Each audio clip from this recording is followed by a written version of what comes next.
It's almost.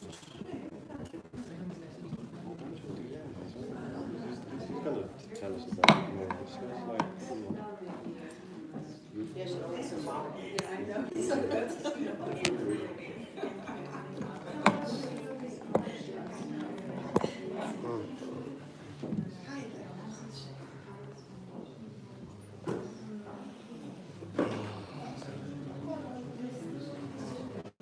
is this?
Yeah.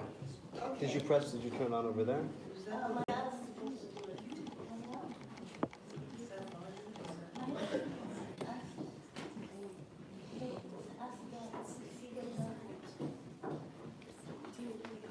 Go to the YouTube channel and it should be live streaming on my computer.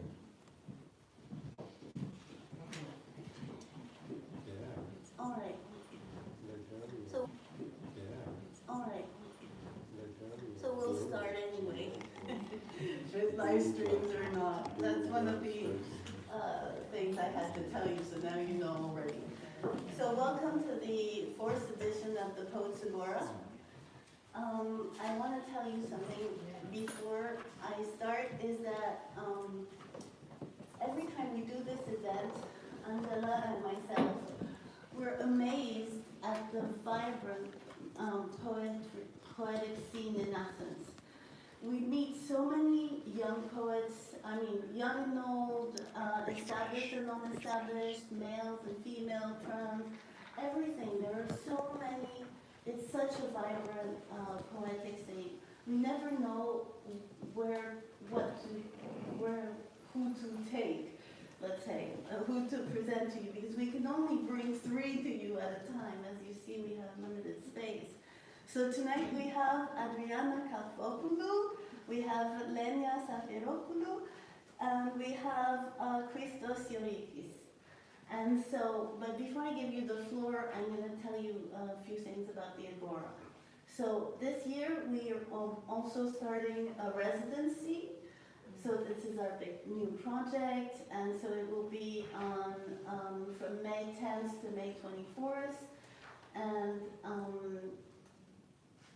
if you know a poet or if you know anyone who would be interested, we have some flyers out there in the hallway, and you can take a flyer and then tell your friends to apply online. You go to our website, www.poetsagora.com. So that, and then the other new thing this year is a live stream, which you're already aware of because it took a bit of delay. So I want to tell you a little bit about the theme GRAFT and the irrevocability of GRAFT. When we looked for that theme, we looked at everything it meant, and the more we looked into it, the more we found meaning to it. So, for example, one of the things is that living organisms or living things function according to memory storage. For example, in apple seed, there's all the information to grow an apple tree. Same for pomegranate. Now, if we graft that tree, it becomes another. The hybrid is a different organism, a different plant, okay, entity, that's it. So this breaks the chain, the natural chain of the evolutionary chain. Now that's not exactly what I want to tell you about. What I want to tell you about is 2 weeks ago we were we were commemorating the November 17 events. And for somebody like me who's recently settled in Athens as an immigrant and who is interested in knowing everything and understanding everything, I found that it was so much memory had been grafted on that event, that specific event, that it was hard for me to make out the more authentic from the simulacra. So I will ask the poets and you to reflect on what is GRAFT and where does it take us? This irreversibility, where does that take us? So that's all. I want to ask you to turn off your cell phone and also tell you that as a tradition we have a guest book out there, and if you would like to write a word we'd be really happy, but you don't really have to. So I leave the floor to the poets that will read their GRAFT poems in the language they compose in, and then they will be translated. And after they will have a little discussion, and after that they will read again another series of their poems. So, good luck to my poets. Thank you. Yes, you start.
You can start reading your GRAFT poem. You can tell us a word about it. Good evening to all. Thanks to Karin and Angela for having us here tonight, and thanks to all of you for being here to share all this GRAFT thing. I will start with my poem, and after the readings we can talk about all the process. Ομοιόσταση. Στην επιφάνεια του καφέ, η χαλκιδική. Ο περσικός στόλος συντρίβεται, ο άνθρακας υψώνεται. Μια δάφνη θροίζει. Είναι ακόμα νωρίς. Στον καλό τόπο, οι ψαράδες σταματούν και η άγκυρα δαγκώνει το βυθό. Αυτοί ψαρεύουν και τους βλέπουν τα βουνά. Ο καφές θα μπει στο θερμός. Κανείς δεν βλέπει τον κόπο του βυθού. Τότε η άγκυρα σπάει μια πέτρα. Homeostasis. On the coffee's surface, Kalkidiki, the Persian fleet is vanquished. Athos rises. A bay tree rustles. It's early yet. In the good spot, the fishermen stop. The anchor bites the seabed, and they fish, and are seen by the mountains. The coffee will be put into the thermos. Nobody notices the effort of the seabed. Then the anchor breaks a stone.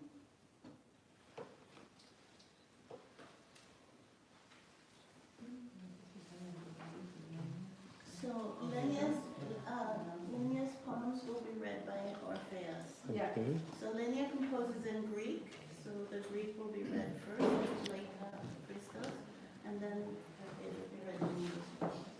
Okay. How shall we do it? Well, you can stand there if you want on the side. Okay. Want to sit here for a minute and then I'll sit Yeah, close. why not?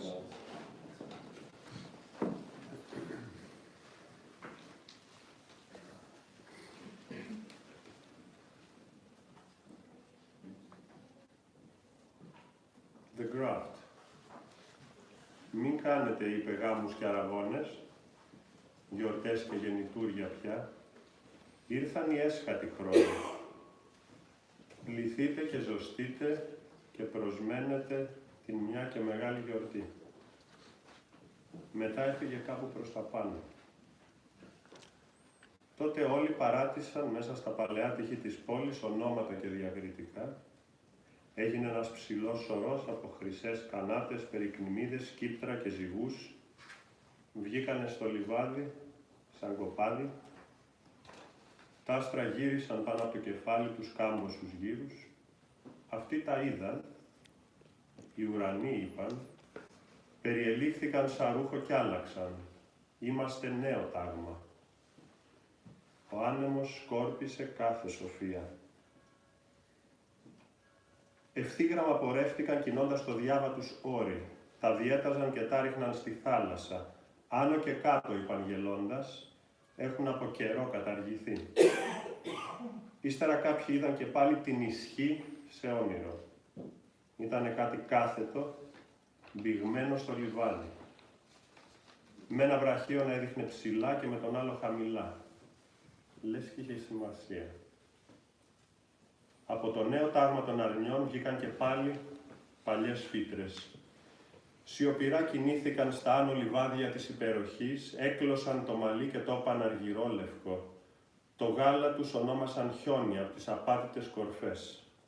Τα όρη επέστρεψαν οριστικά στη θέση τους, εξέθρεψαν το νέο παλιό μόσχευμα, το έβγαλαν με οδύνες μέσα από τις λαγώνες τους, ένα λεπτοφιές, αναρριχητικό και το έπαν γένιους. Τότε οι λιμόνες φύτρωσαν μαρμάρινα μνημεία, πάνω τους κούρνιασαν όσοι είχαν τον πόλη και κουμαντάρανε από ψηλά το πίμνιο, μα αυτό συνέχισε να περπατάει δομικά, ανάμεσα σε παπαρούνες και άγρια μέντα, περιελήχθη σαν άσπρο κύμα γύρω από τα μνημεία, αφήνοντας τα πίσω του κέρδισε πάλι τον ευθύγραμμό του δρόμου.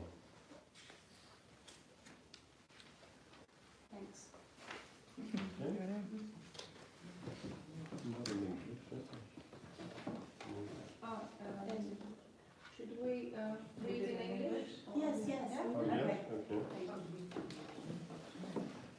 All right. Sorry.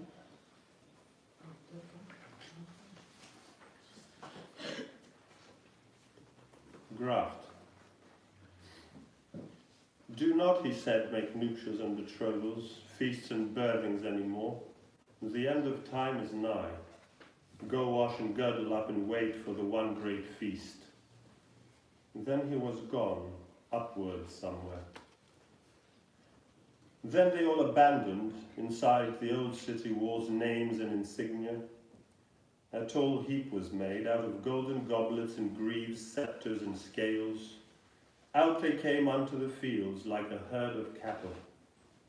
The stars revolved above their heads many times round. They saw them. The skies, they said, are twisted like a garment and are changed. We belong to a new order. The wind dispersed all wisdom. They marched away in a straight line, moving some mountains as they passed. They would command and throw them into the sea. Above and below, they chortled, have long been made defunct. Then some saw power in their dream again. 'Twas something perpendicular, thrust deep into the meadow.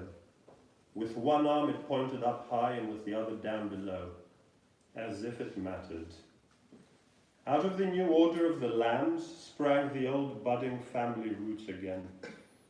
In silence they moved towards the upper meadows of supremacy. They spun their wool and called it silvery white. Their milk they called it snow from peaks untrodden. The mountains did return to their original places, for good. They nurtured the new old graft. They pushed it out through their loins by the pangs of their labor, a finely grown creeping plant, and called it genius. Then out of the meadows sprang some monuments of marble.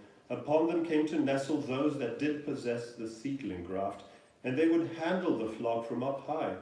But it carried on its sensual walk amongst the poppies and the wild mint.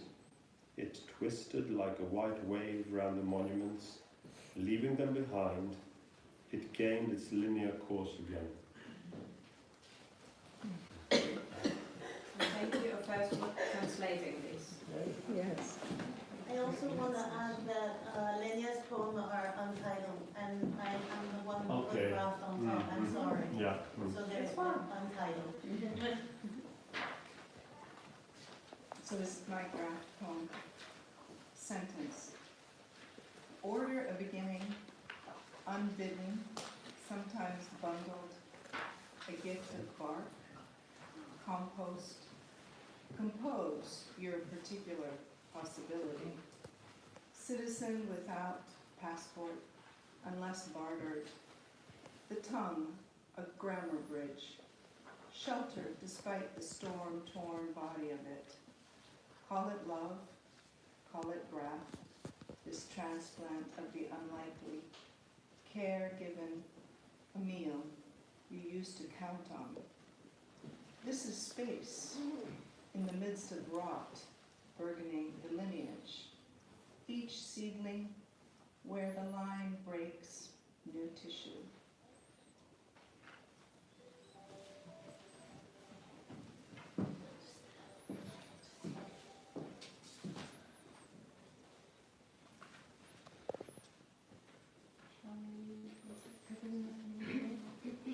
Απόφαση.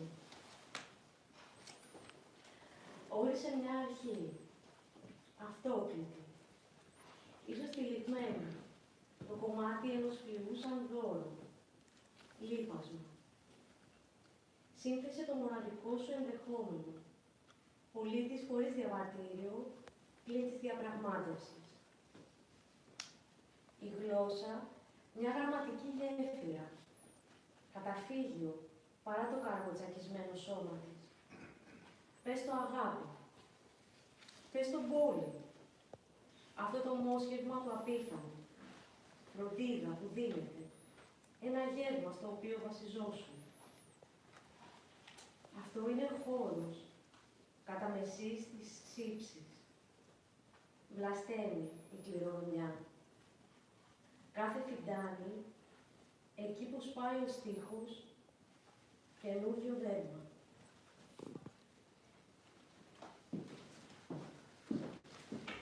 Elena, you look at the translation. So now we'd like to hear the way you were inspired by the theme Of GRAFT. of GRAFT. Yes. Would you like to start? Okay. Yeah. Well, I have to say, I mean, it sounds rather banal, but I was really happy for the deadline. Suddenly, I had to produce this poem, and the pressure of that had me writing. And actually, it was in bits and pieces. But as I was writing this, the Mati fires happened, and I took a drive down there, and the bark and the ash and the compost and the smell and the color, it somehow became part of what happened in the poem for me, and this idea of also language as a tool, but also as something that doesn't always work the way we need it to, or say the things we want it to say. So that was kind of what happened with my sentence, and the idea of the sentence being a sentence, that it's a sentence that creates a bridge, but it's also a sentence that sentences us to certain kinds of parameters, I guess, maybe. Yeah, two meanings of the word sentence. Yeah. Sentence as a phrase, a sentence as a verdict. Right, exactly, as a verdict, yeah, yeah. And Lenia, your poem was really interesting in how it graphs different topio. You know, I felt that. It's a utopia, actually, the whole idea. In yours. Yeah, yeah. Actually, to tell Corinne and Angela the whole truth, I was writing this poem in summer about this utopia of imagining a world without power, without supremacy, as translated, without below and without high and low. And once writing, I thought, wait a minute, this notion of graft fits in there very good. Because I thought of graft as a piece of old life inserted in a piece of new life, and I don't know, making the new old again, or make it complete with some old elements. So this served me for this idea of power coming again in this new world of new order or religion as an old graft, and changing all again to something new, old new, nobody knows, something that is irrevocable as irreversible. Yeah, I think that's really but something inevitable as well. inevitable. No, it's something mankind can't really avoid. Yeah. Power. And the flow of it, that really impressed me in your poem was the sense of movement. I mean, there was a lot of movement. Yeah. But it's also this notion taken from the Old Testament, from the Bible, of the skies. How did you translate this? Being περιλήφθηκαν προς το Spirit. Like a garment, change like a seamstress would change an old garment and change. Wrapping it, wrapping and unwrapping, that sort of sense. Yeah. But also insert in there something. So the notions of new and old in the process of grafting are not clear anymore. So, what is old and what is new in there. You have something about borders. In sentence. Yes. Yeah, the idea of graft is something that also transgresses as something that we create a hybrid entity or a mix. And actually, Christos' poem, it says on the coffee surface he sees kalkidiki. So I also like that idea that it creates a leap and a possibility, that there's a freedom there too in this grafting.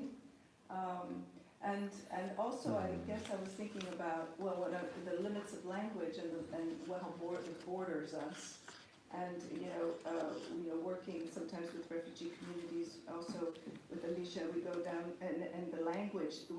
How do we communicate across languages? And yet there are other ways to communicate. So that's a kind of graft too. A little bit of Greek, a little bit of Farsi, a little bit of English, a little bit of French. So, but we're managing. So in a weird way, we're grafting communication there too with these various. No, it's not grammatical, but it's still communication. And you, Christos, when you were writing it? Talking about that, when Andrea and Corinne talking about the graft idea, the first thing I thought, first idea or notion was change. Graft for me is a change, and the graft is something that enters to a place or to a body and changes something and produces or breaks an intimacy or produces another kind of intimacy. And during the summer, of course, I was lucky enough and I was nearby the sea, So what happened when I was observing the little boats and the anchors, it was something like, okay, but what's happening in the seabed? And okay, I have to confess that the word seabed really suggests me something related with the body. Mhm. When I listen to the word seabed, that bed, okay, there's a body there. So that kind of violence of the anchor and that effort of the seabed, it was what inspired me to write the poem. And a title, homeostasis, is the tendency and the ability of the body to maintain a stable situation. So I was between that tendency of our lives. Sometimes we want to keep things as they are, but at the same time changes happen. We want to have some changes, or we don't want to have. So always there's something, a graft maybe, that enters, that changes, and that's how I wrote this poem. I would like to thank very much my friend, poet Christos Siorikis, who made the translation. And yeah, that's the graft process. Well, I would like to ask you in the notion of change, because we know tapandare, change is natural, change is. Do you think grafting is also part of that flow? Or is it a break, like the anchor breaking the stone? But I think it depends. It depends if we talk, for example, for a human's life, or about something that happens in a society. I think it depends, but in any case, I think that in this kind of changes, there's something natural. I think. I don't know what Lena or Adrianne think about. Well, it's probably both. You know, it's a rupture, but a rupture is not. It can be terribly violent, but then something comes of it. You know, like when somebody's displaced, or when something happens in your life personally or otherwise, or you lose your job. You know, a rupture pushes you out of a situation, puts you in another one. So, in a way, circumstance, what you said, Christos, it's life, it grafts it. In a way, life grafts us continuously, in that sense. And I like what you said about the seabed. I don't know why, it seems so obvious now that you said it, I've never thought of it that way, that the seabed is a bed, of course. Yeah, because it's not my mother tongue, so I have this luxury to observe from a different kind of view. I think it could be Right, due to this. the translation, It yeah. could be. That's what's so great about translation, is hearing the different influences. Lenia, does the new world or new order break with the old? Yes, definitely. Yeah. Usually, I don't speak personally, but in this case, it comes as a coincidence that you chose this theme this year, because I had twice a graft surgery in my life, so I have grafts in my body, 2 or 3. And I can definitely say this is a break, this is a counterpoint in time, because this is a memory in the body, points of memory, so it counterpoints really time and flow in the body. So from a medicine point of view, medical point of view. Yeah, but that's exactly what I was saying too, was the grafting of it's the irrevocability once something happens and the memory storage is totally changed. It's a break, I agree.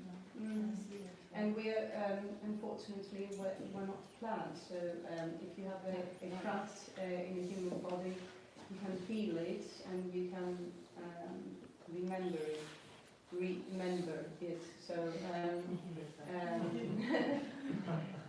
I think a plant, a wild orange tree that became an orange tree, perhaps doesn't have any memory of being wild, but But we're not sure about that. yeah, I'm sure the plants, their feelings. I mean, Yeah. and I can't say that after the surgeries I'm more tame than before.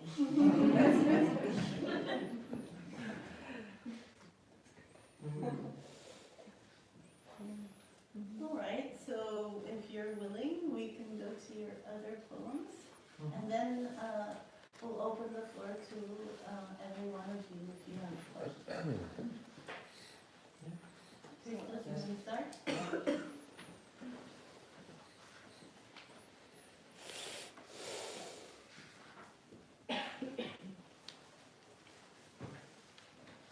In the booklet you will find two of my poems.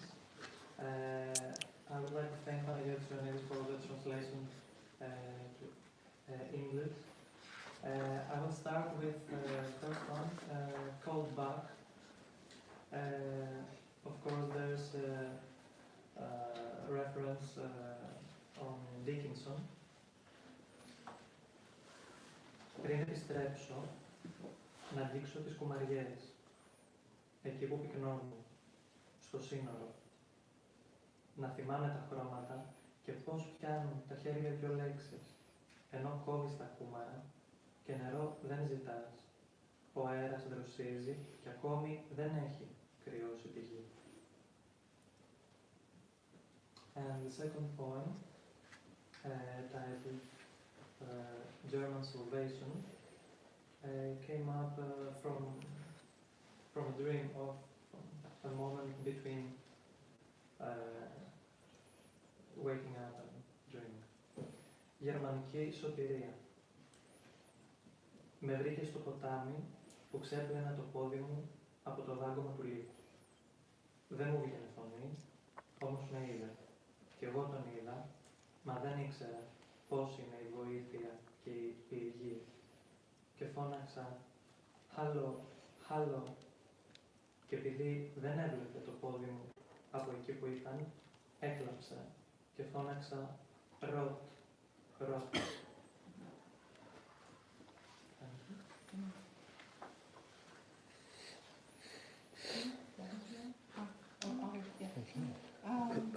Well, thank you, Karen and Angela, for this evening and for inviting me, and thank you all for being here, and thank you to Adrianne Kalfopoulou, who has done the translation of a lot of my poems and put out a book together, Xenitia, from Milan 2 years ago.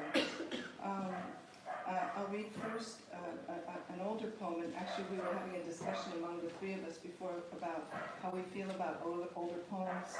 Lenia was saying that she feels like it's not, like she gets tired of these older poems, and I have to agree with her, as I'm going to read an older poem. But I mean, not that I feel like they're, kind of relatives, and that I don't live in that house anymore. But I'll say, but I greet the relatives.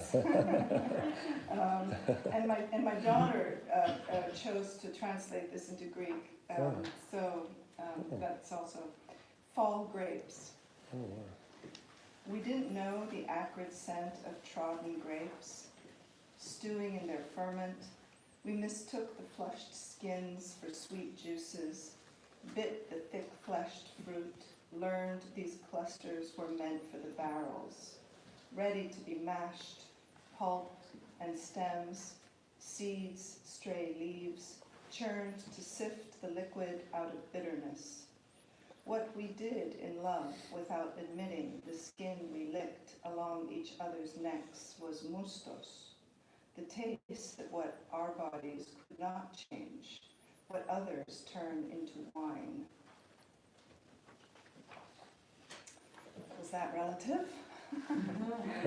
And then, so A History of Too Much is the title of a book that a collection of mine that just came out this year.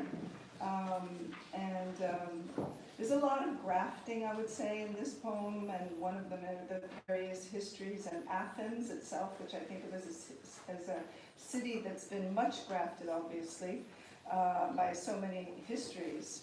And maybe this tries to capture some of that richness, maybe, complexity, noise. The history of too much. There is too much here. The sapphire, the thistle, the oregano blooms in June, everything extravagant, the rich peat of what decays, the ruins that don't decay. These especially are too much. The temples and statues in their stark marble glow, that simplicity which is not simple at all, this sheen of time, the wear of wars, the famine years of occupation, lucent as the columns standing stoic, Doric. Their weight has whittled the people, the weight of that antiquity, of those stones, the grandeur and pride, too much in this moment, this present crushed by the evidence. The result of living with beheaded gods and maimed, still beautiful torsos, the muscled limbs and chipped robes. They plague our dreams. What was once achieved is now incomplete. These pieces of the golden age aging in the midst of traffic, too much. The yelling and honking, the protests in the middle of everything. People are impatient. How can anyone be patient, overwhelmed as they are? Even the oregano's thick perfume, the sapphire sea, remind people of extravagant loves and sacrifice. While here, now, ghosts live on as gods and their impossibility.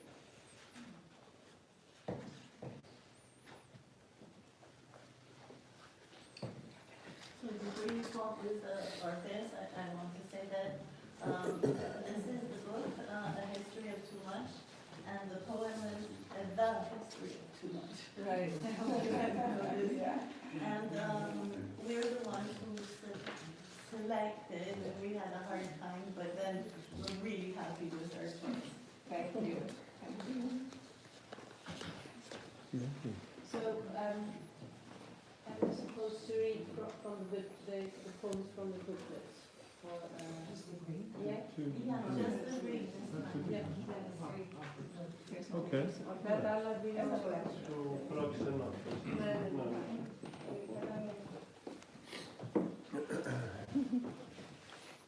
It's untitled again. Όταν πρωτοανέβηκε στον άμβονα της δυστυχίας, άρχιζε να κηρύττει της ασυγκράτητος, μπροστά στα δακρυσμένα μάτια των θεατών, ελήψη μαυροπίνακα σημείωσε στο σώμα σου. Το σθένος, είπες, δεν είναι δά και τόσο άχρηστο νόμισμα, όλο και κάτι κερδίζεις με αυτό. Τι κέρδισες λοιπόν πέρα από την ατελείωτη ορθοστασία πάνω στον ίδιο ετούτο άμβονα? Στο ένα γόνατο έπεφτες σπάνια και μοναχά για να ελέγξεις τα κορδόνια στα αθλητικά παπούτσια σου. Έκανες και το λάθος στα τελευταία σου γενέθλια να εγείρεις πρόποση στους θεατές με κόνιο αντί σαμπάνιας. Τα πόδια σου ήδη δεν νιώθουν την κούραση, σε λίγο ούτε η μέση. Τα μάτια όλων έχουν στεγνώσει από καιρό. Γλιστράνε τα βιτρό στο δάπεδο, στους τοίχους καρφαλώνουν, πέφτει νύχτα. Αν δεν τα αποφασίσεις να γκρεμιστείς από εκεί πάνω, θα γίνεις μόνιμο ανθρωπόμορφο στολίδι του καθεδρικού. Και τα αγάλματα δεν έχουνε φωνή.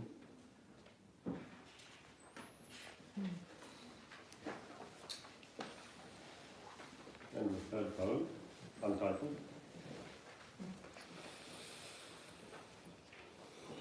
Πότε άρχισε αυτή η φαντασίωση, πως θα βουτήξεις κάθετα στην ανοιχτή πληγή του χρόνου, χωρίς να κομματιάσεις το κρανίο σου μέσα από βιολογική βρωμιά, σύψη και τυχηδαία ανθοφορία, θα φτιάξει σύραγγα και θα περάσει από τα σήματα ασυρμάτου όλο το δρόμο πέρα ως πέρα, τους ποταμούς του αίματος, την κληρονομική πληροφορία, χωρίς να πέσουνε ποτέ μπροστά σου οι μπάρες. Κι η σύραγγά σου τάχα θα σε βγάλει ξανά στην επιφάνεια. Πίσω στην εποχή πριν από το ρήγμα, πριν από τη διαρροή αισθημάτων, πριν... Και πώς θα ήταν δυνατόν να αναδυθείς από ένα έδαφος χωρίς κρατήρες. Και πως θα δεις το δέρμα άθικτο του χρόνου, την παγερή αδιαφορία των βρεφών, σαν άμμο της ερήμου, σαν στέπα απάτητη ή σαν τη γη πριν όλος διόλου πράξη. Πριν πιάσει να αναδεύεται στο στρώμα της τις νύχτες, ο μόνος άρρωστος του σύμπαντος, υπό τον κλινικό λαμπτήρα της σελήνης.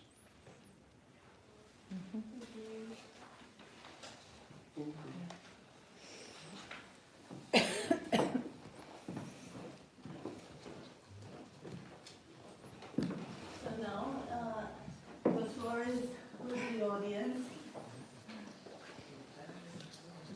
If you have a comment, or if you have a thought, if you're around a thought, a question.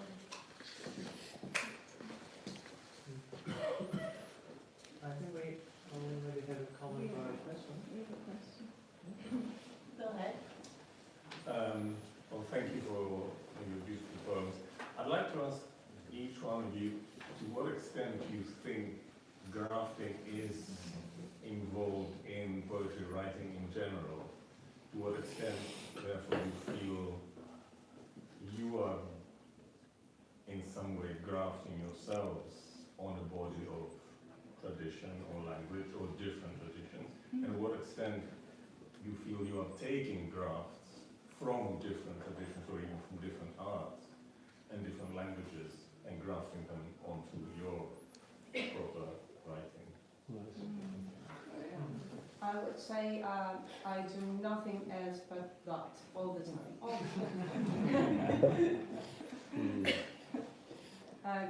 Grafting things in my text and hopefully grafting myself into the art history. Amen.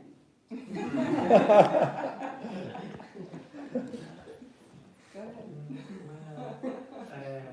I think I will respond as Lenia did, because I think that first of all, well, I don't want to call myself a poet.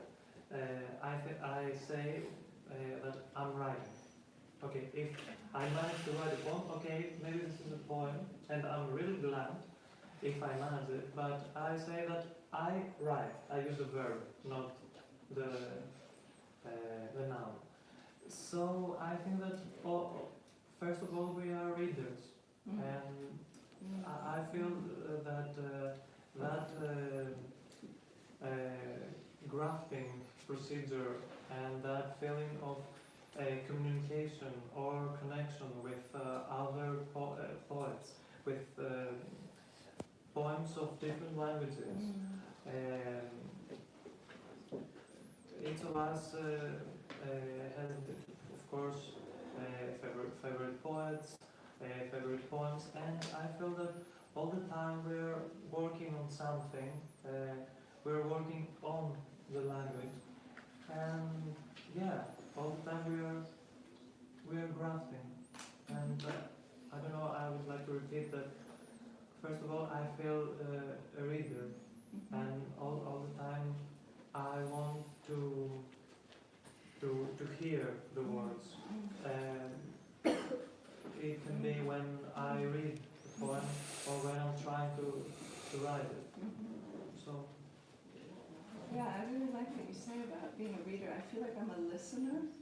You know, I feel like I'm very attuned to the sound and the sort of intonations of the Greek. And the weirdest thing for me is that I write in English, but it sounds like it's been translated. out of something else, you know, and people ask me sometimes, so you translated your work from, and I know I've written it, and maybe less with this book, but with some of my poems, because I feel like it's the Greek intonation in English or something, so the grafting of the sound of Greek has grafted onto my English somehow, because I grew up with my grandparents speaking Greek without me understanding the language. So the sound of the language has grafted onto my, you know, Anglo use. And people often ask me if I write in Greek, and very, very tentatively, you know, despite all the therapy, I'm still trying to get over why I don't do this. I still don't know. But, you know, I sometimes, you know, I do it maybe secretly or something, you know. Yeah, that's my graft story. Yeah.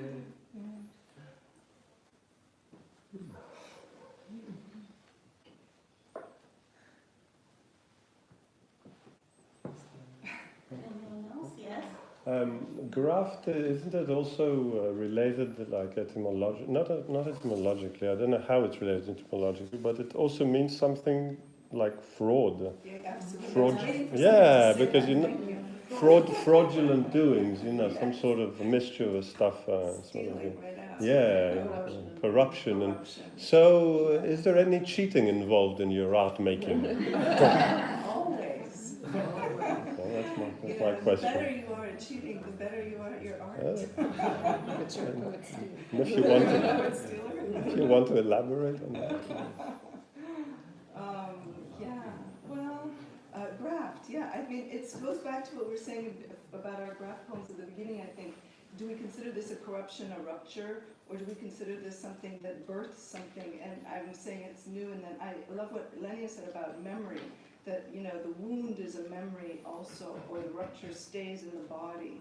And I mean, if I think of, I've been thinking a lot about Athens as a body, or the city as a body, and, you know, what happens to the body of the city, so the graft, you know, of, I don't know, what, the corruption, but then it seems so limited, the word corruption, whereas graft, I think, has more resonance. There's something more cunning about it.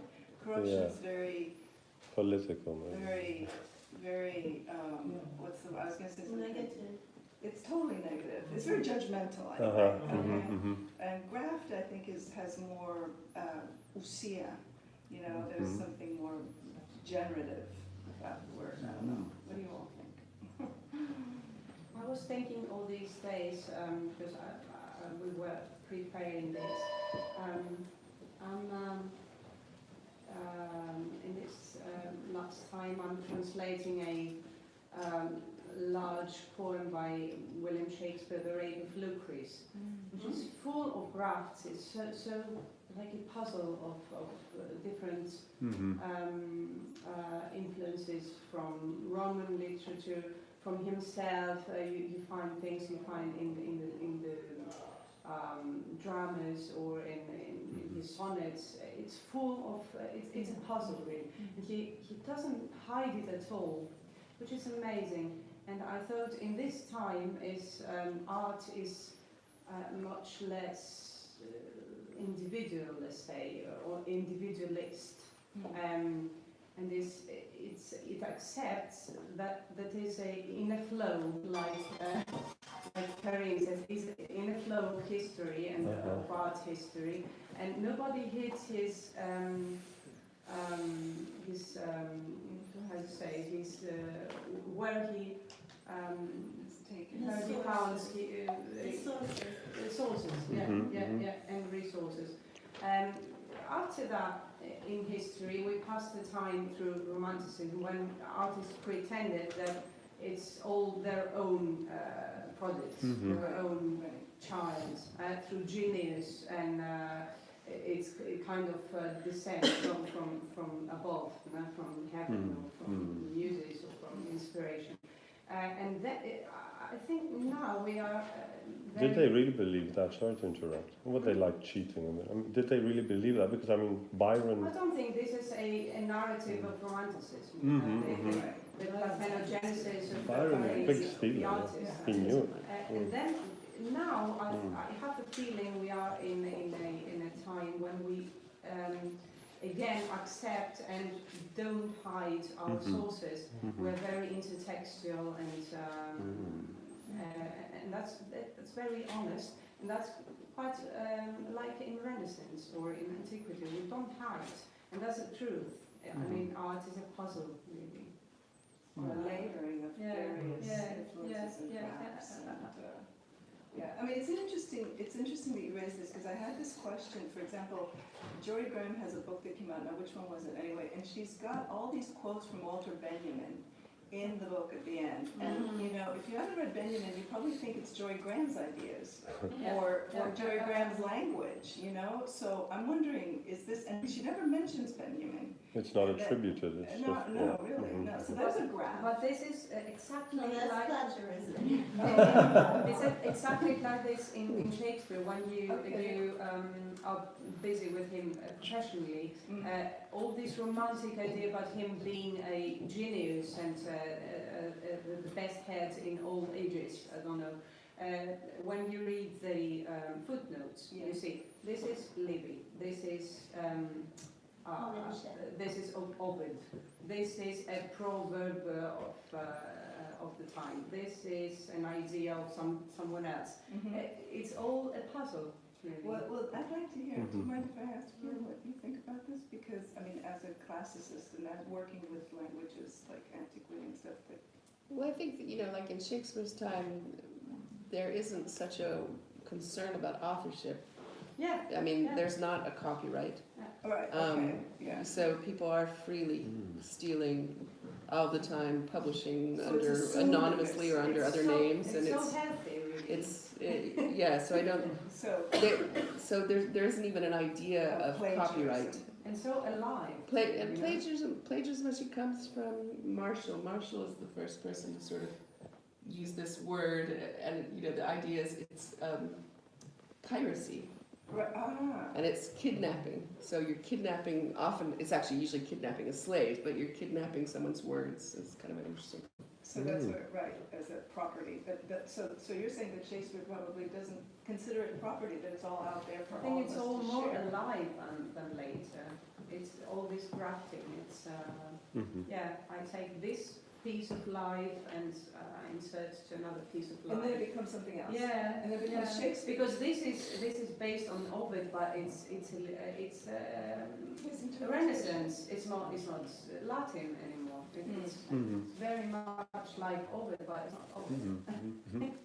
You can't possibly mess it up. I just have a remark about this conversation that we're talking about this era of Shakespeare that has also very different characteristics because the person who lived there was, in a way, the culture was, he was integrated into this culture. So this culture was like a common ground.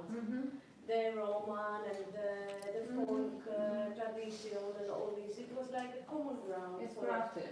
Yes. So it has something more natural, this process, whereas Jory Graham or anyone writing today, this kind of intertextualism or intertextuality. Yes, intertextuality or Grafting. Yes. Both senses of the word. It's not the same process. It's not, I mean, I don't know if you understand what I'm Yes, I do. saying. It's not that you are part of a kind of a homogeneous culture. Or a conversation that It's everybody. more like having the choice to pick things up, like a puzzle or like a collage or like something that is complementing what you want to do. And it's a different process, so I'm not sure if you know, if the, how to say, the ethics of it or Right. or even maybe it's not a moral thing, it's more an artistic thing. An What you aesthetic. want to do with this composition and how this foreign thing, this graph is inserted into your own work, and it's a kind of it's a matter of craft as well. I'd say it's exactly like in medicine. You can't be sure that the body is engrafted will stay alive. It has to be successful and stay in the old organ has to stay alive in the new body. If not, then it's not successful. Yes, reject. So there is a kind of opinion. In order to be grafted and stay, there is a kind of oblivion that has to exist there. Otherwise, there is a big battle in between the new and the old. Yeah, great. So, Yeah. to embody the Very well said. and I forget. Yeah, right. There's a part also of what is grafted in us that seeps in us unknowingly. I mean, we have languages, and it's more obvious when you talk about languages. We take from the different languages, even the way we grammatically write the sentence. But that seeps in us. I mean, it's not something we're conscious of, but it is there. It's not a break, that one. That one is part of the flow. I think that sometimes we can be conscious of that.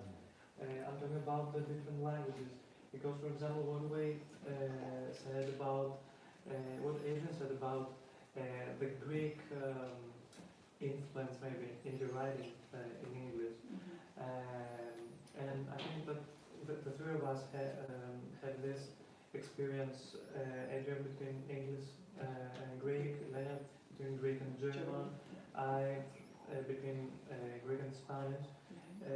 So this kind of procedure of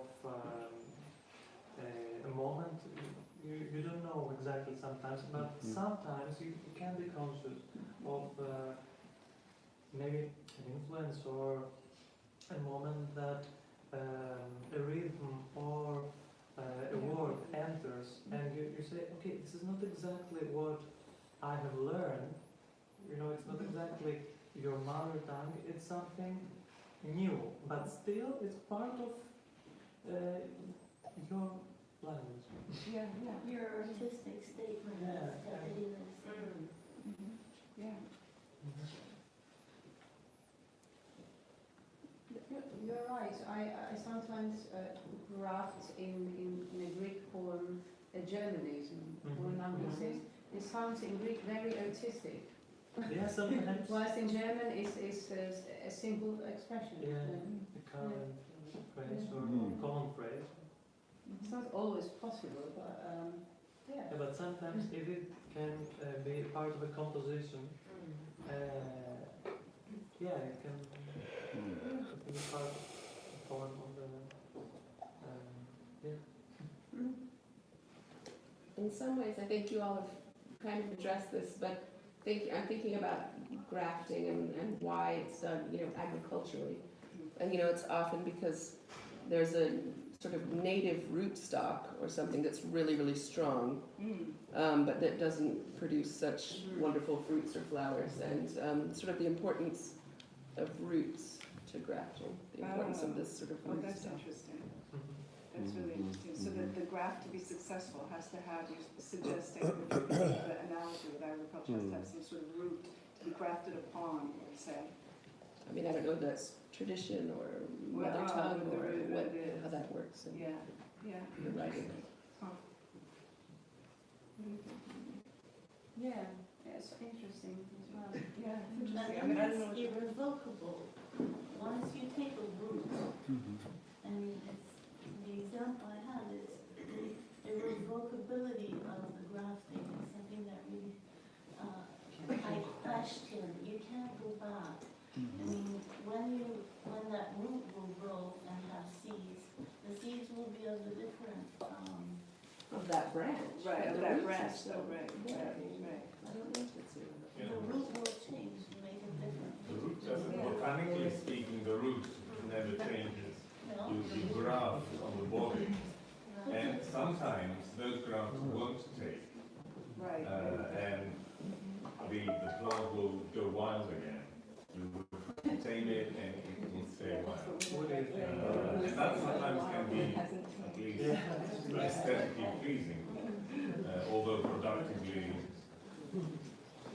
As you seem to know a lot about this, do they become hybrids? Do they produce, let's say, fruit from both?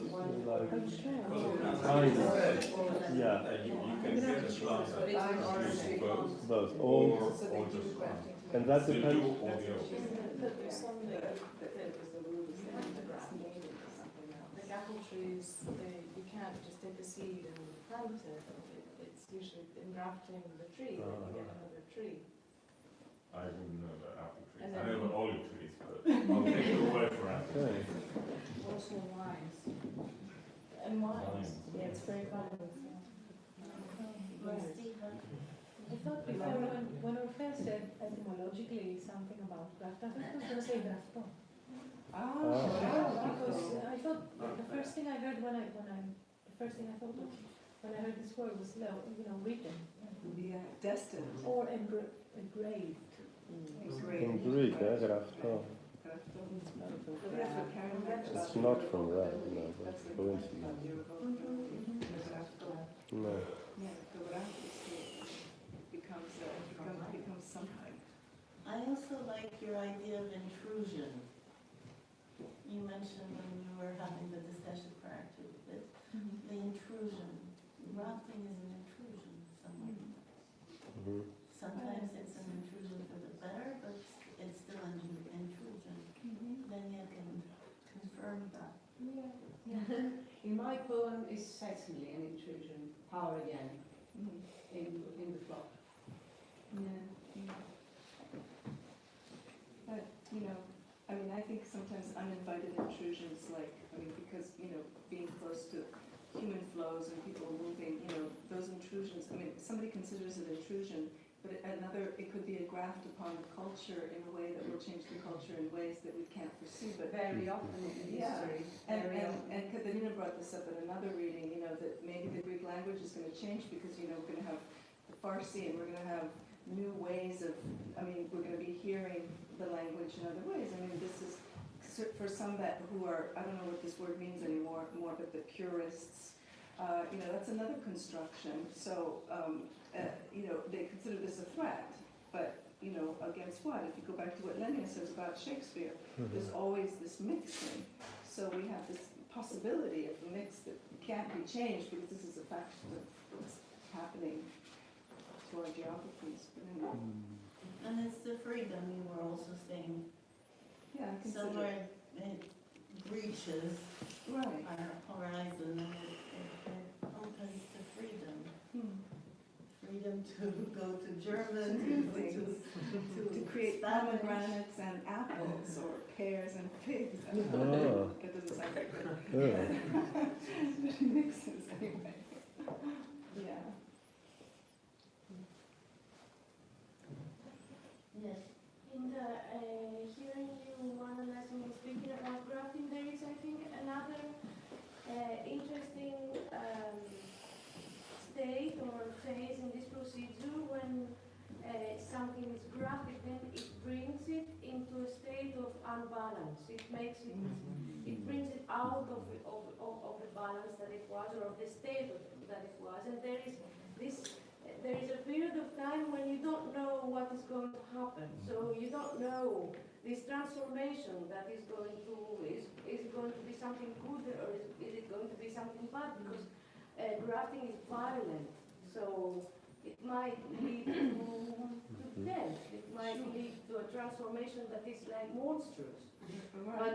But again, this phase of when graft is inserted or is happening, I think this is quite interesting, and metaphorically we can think about the artistic process or many other things of thinking about this state, this phase when the thing is not named yet. It doesn't have a name anymore. So we have it in a state of unknown. So I think that maybe I like that, the unknown. Yeah.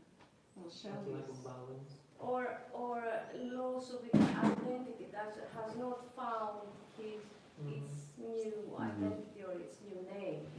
So it's like wondering what is going to happen. Mutation.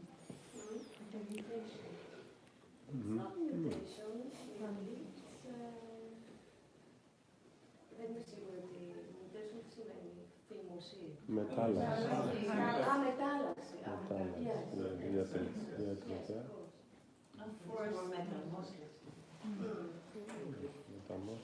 Because when you were talking, and I was still thinking about the trees, I was visualizing these trees in the Ethnikos Kipos, the National Garden, that are along the edge of Agora, and there's a very strong fence, flagpole.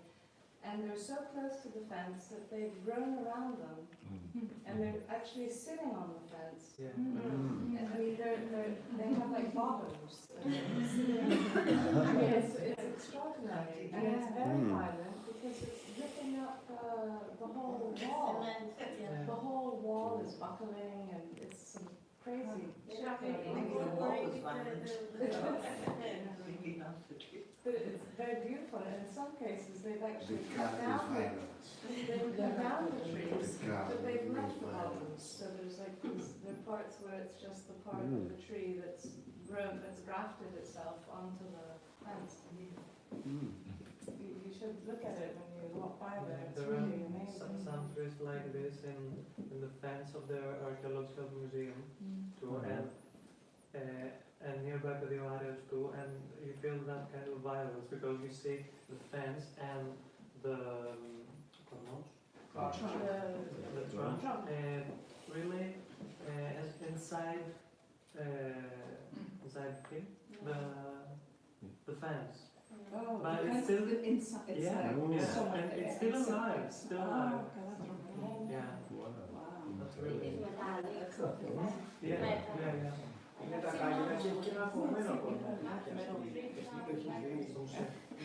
Because I have seen in Volos a kind of they would like to support a tree which was very heavy and very long branches.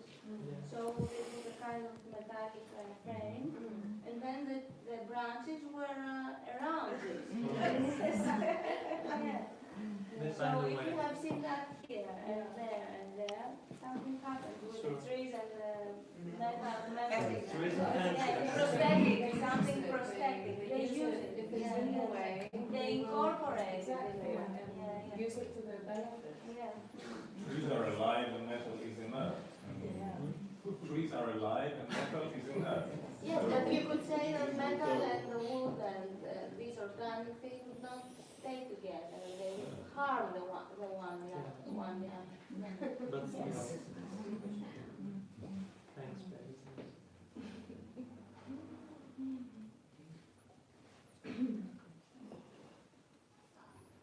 Anyone else have a comment on, or seeing, or is imagining what the possibility of graft is?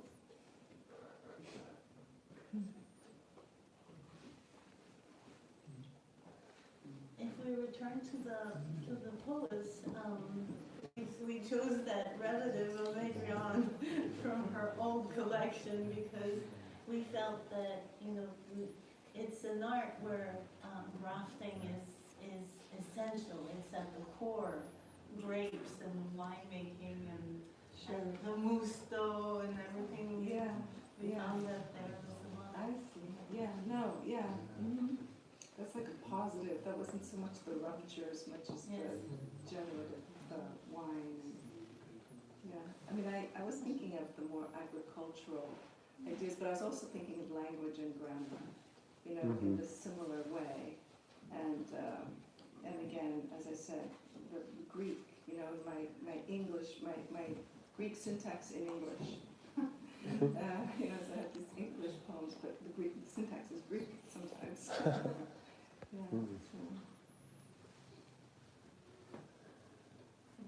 And then there's that notion of hyperreality, the simulacrum. When, so much is grafted on that there is nothing to hold on to a sort of truth, and sort of The root is authenticity. Yeah, the root Alicia was talking about. Yeah. Sometimes layers, palimpsestic layers of graft. Yeah, no, another aspect that just popped into my mind is the violence of, you know, I mean, let's be in the position of the plant, because we're sort of patronizing all these creatures and saying we're going to graft and do this. So what do you feel about being grafted, having things grafted onto you without you wanting them to be? You know, is there some sort of like, is there a sinister side to it? Oh, yeah. Yeah, interesting. Yeah. So, do plants enjoy the grafting? I don't know. It would be nice to like try to create like a long poem, the language of plants or something, you know, and just. I mean, what Phoebe and others were saying about and Christos too, about the plants and the metal. I was, you know, it was really a horrific, but yet it's always happening. And so I was thinking of how the plant embraces the metal, and I was thinking that, you know, this is the softer material, the irony of the softer material growing around this treacherous metal, you know, or, you know, tries to turn it into its own. I thought that was kind of interesting, you know, so that the violence doesn't win in the end, but then there's a grafting where the violence is taken into this body that's alive, and it becomes a part of it almost necessarily. It can't do otherwise. Embracing it, yeah. But graft inspires fear as well, as Katerina was speaking. I was thinking of Frankenstein. You were saying, you know, grafting and making a monster. Yes, we don't know what it will be the outcome of it. Yes. And maybe that's another instance of violence, is that the way we take things for granted, because we always call it Frankenstein, that's the name of the doctor who creates. We never call it the creature, which would be like a lot more democratic. And we or not, we give it the name of its creator. Like we give plants the name of their makers, you know, like when they create a new species, you sometimes stick a scientific name next to it. Yeah, like colonizer. Yeah, we call it the Mendelssohn something. Our illnesses as well, but illnesses are called like the Crohn's disease, etc. Yeah. So, habit of synecdoche. How does it relate to like writing poetry or being a poem? I don't know. Well, you're a poet. You can tell us. I don't know.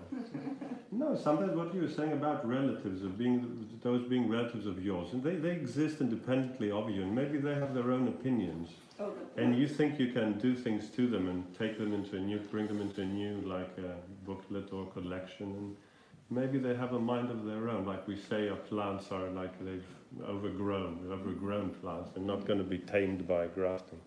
So I find that very interesting, how maybe what you have created, the creature, negates the creator's intentions and urges. Like the creature in Frankenstein. It sort of runs wild, and you find it in the Alps, and it's not under control anymore. Well, I would love to think that my poems are in the world and they're out of control. Yeah. Do you feel, it's a bit, do you feel that at all, or do you think that's a bit pseudo, like arrogant, or? It is probably arrogant. Very optimistic. Exactly. I mean, I would happily not be the person who wrote, you know, Fall Grapes. I don't care to be named if the poem wants to live on its own. Be my guest. I mean, or maybe very pessimistic, because you know you're trying to show them up, and then they sort of don't want to come out. You know, it's like children, right? Yeah, they're not interested in saying too many things. You know, they're quiet little things, and you want them to say a lot, and they're not. You know, so what's wrong with that? Well, the more independence, the better, is my view. You know, so the more independence, the more you don't. I mean, because there are a lot of poets who go back and you know, revised for their collected, and the new selected collected, and the collected selected whatever. And you know, you just wonder, it's like, geez, just read another, like, whatever. Independent, you know, it's very glorious. You remember in Berlin last month, you said, I want to hear this aria, and you didn't say which opera, which composer. You know, the aria lives Great its example, life. yeah. Who knows who the composer is? Nobody. Yeah. And talking about independence and about the plans, I'm wondering, do we have a book of Lenia Safiropoulou, Φυτική Αγωγή? Because I'm thinking of the line of Lenia Safiropoulou. Τα φυτά έχουν άλλη από τον ανθρώπινο την αγωγή. Ah, great. You want to say it in English? Yeah, how it could be in English. Plants have a different kind of upbringing or education. It's nice because in English there's a nice wordplay. Upbringing and not education, training.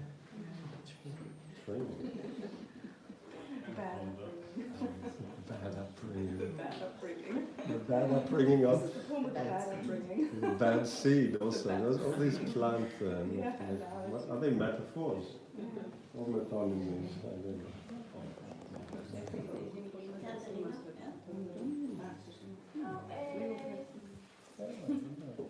Going over the GRAFT notion, I would like to hear a little bit from you, if you want to tell us more about your own work or the thing that you're working on at the moment, because I know that Christos has just a new book, his first book is out. Bravo! Bravo! And Lenia is working on a new project, as she told us, the poem that she is doing. From which, as she said, the poems that for the Agora project are also included, and also Adrianne just had a book published in US, History of Too Much, so maybe you want to tell us a little bit more about your work. Why do you say that? Because you seem the one more like Lenia has this one and a CD. She has The first book. And Lenia has a CD that was just recently, right, Lenia? Yeah, You actually, if I may, I would like to, may I read something more instead of speaking of it? I have brought something to... Go for it. Huh? Yes, definitely. Okay, really? Όχι όλα, ρε παιδί μου. Το κάτσε καρποθούνα και το επόμενο ίσως. Εντάξει, το τελευταίο θα γίνει πολύ μάθημα.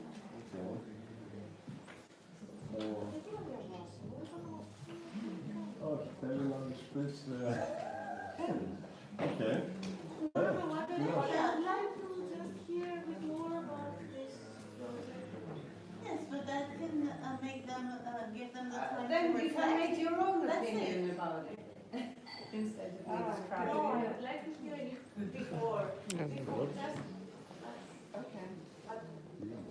Now it's trying to grasp the desire.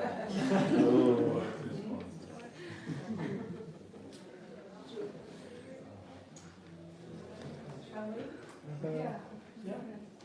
No. Go for it. Okay.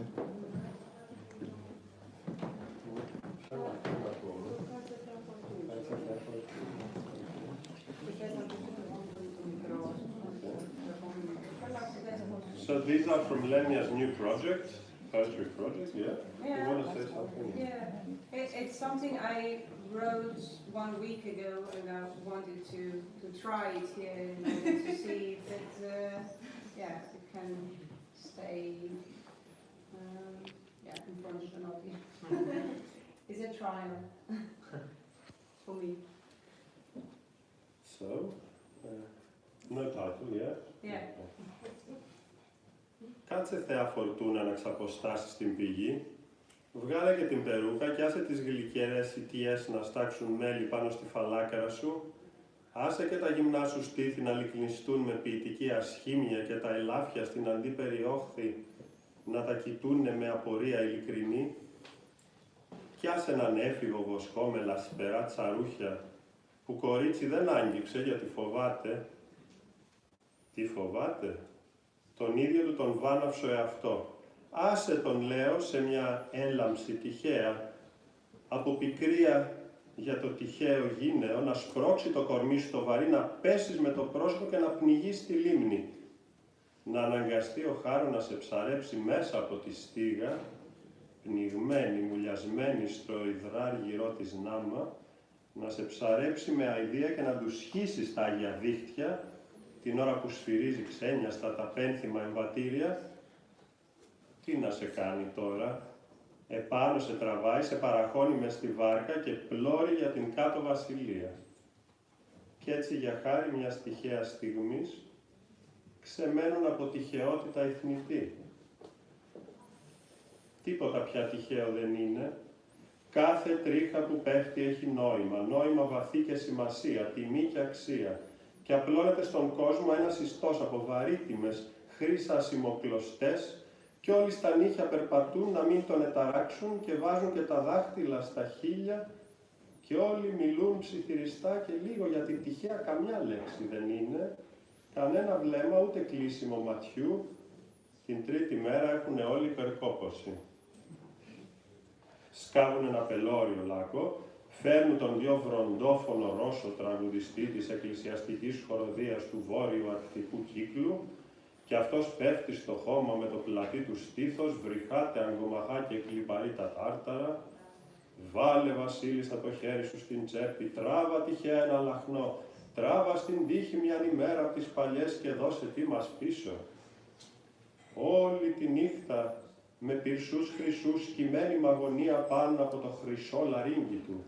Τέλος αυτός σηκώνεται βραχνός, με ενδύματα βαριά από την πρωινή δροσιά και κουρασμένα βλέφαρα, κοιτά το πλήθος θαμβωμένος. Τα πρόσωπα τους ακτινοβολούν, πίσω από τη ράχη που δεν βλέπει, που ανατέλει πάλι στον ορίζοντα ο τροχός της.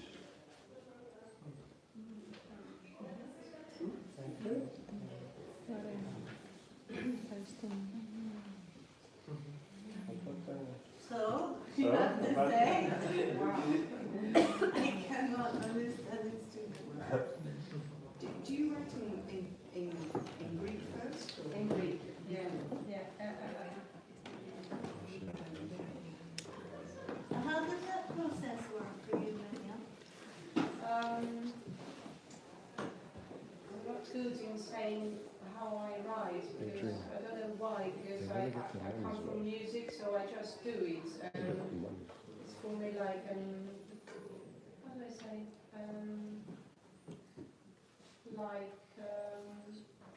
Cultivating a field or a garden, or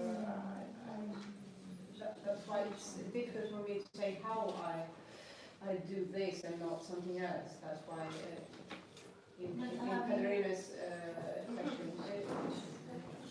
Have you written in German yet, or English, or? I have written in German when I had a German boyfriend and he couldn't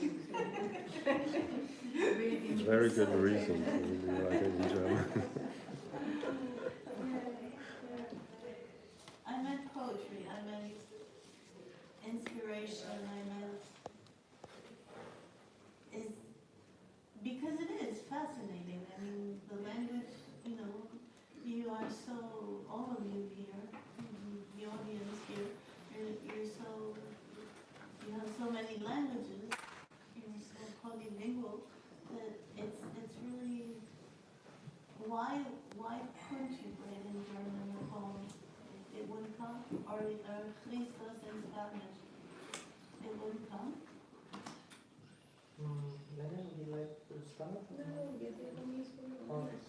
Yes, kind of answered already, and it's like Sometimes, I've written some lines in Spanish, but they're very few because I don't think that I have the same relationship, I can say, with the Greek language, it's not the same. But sometimes you feel that you have the need, and the words come in a language you don't decide. So sometimes you write something in Spanish. Okay. What I would like to say, and I would like to share with you, answering to Katerina's question, is that what I want to do, and I want to work on listening. All the time I feel that writing is something that you do sometimes with your ear. And what I'm doing and what I enjoy a lot is copying or stealing or enjoying the phrases my little students of Spanish say in Spanish or in Greek. And I would like to share with you one of the best lines ever. And I would say that, okay, if I have to choose between this line and my book, I will choose this line. It was a year ago, and a little boy of 7 years told me that the word fiesta, celebration, party, is God's oldest word.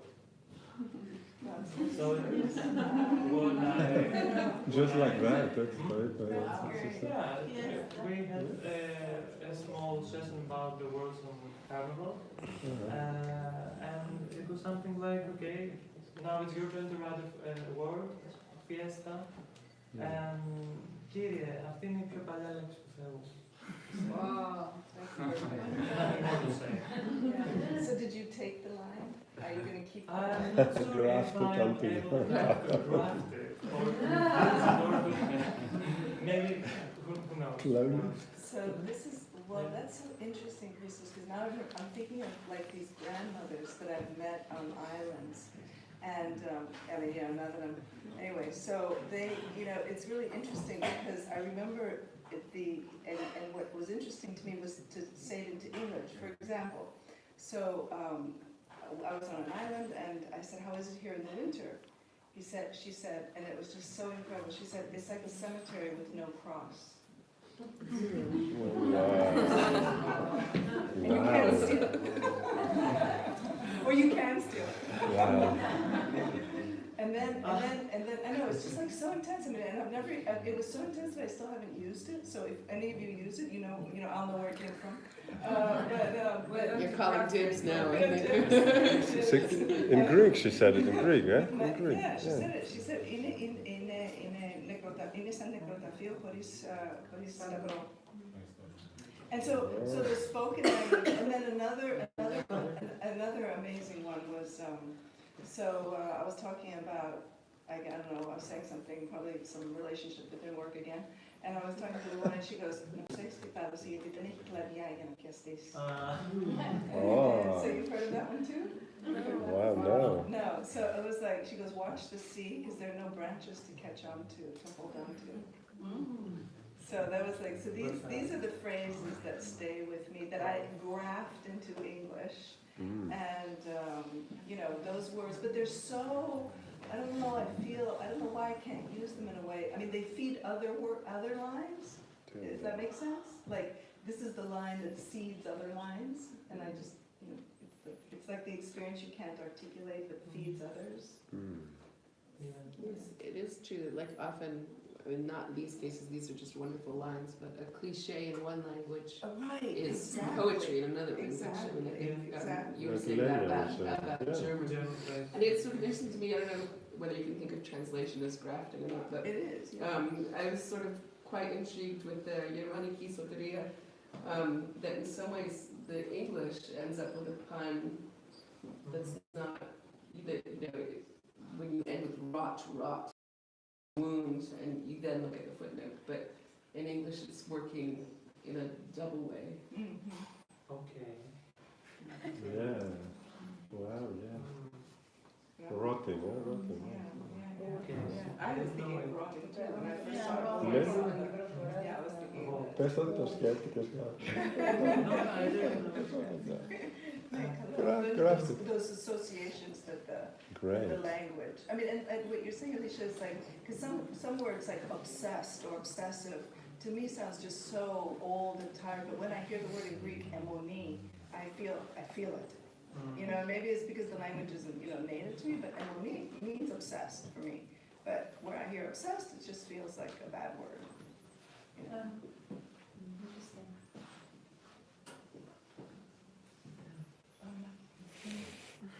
To continue on Katerina's question, Lenia, I wanted to ask you, in writing poetry, because you're a classic singer, do you speak your poem first, or do you hear the sound of your poem first, or do you go by the meaning? I'm not very interested in sound, but I'm very interested in rhythm Yeah, I in noticed. the poetry. I noticed the internal rhymes. In rhythm. So I really think it's very it's substantial in poetry to have some natural rhythm in it. But it doesn't mean that it doesn't go the other way. It can't be non-important for other poets. It's not the only way to, but for me it's important. If there is an inner rhythm, then for me it is a poem, even if it has the form of of prose.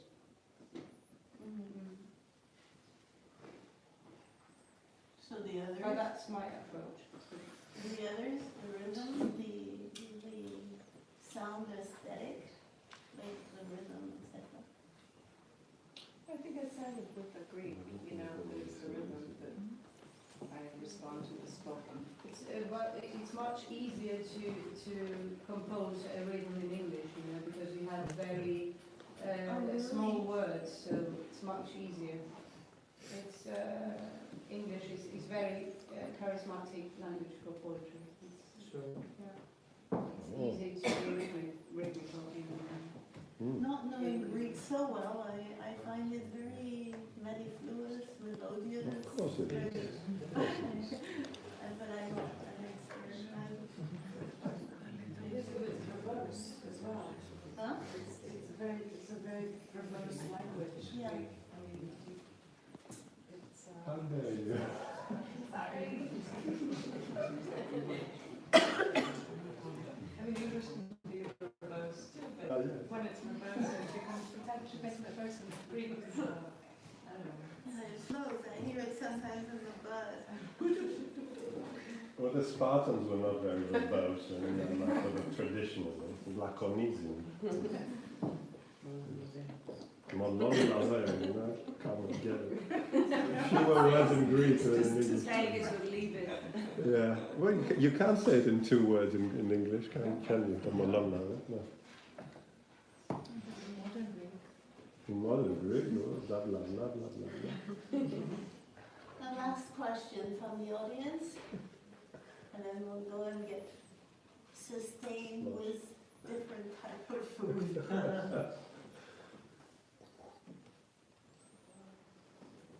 Nothing? Thank you. So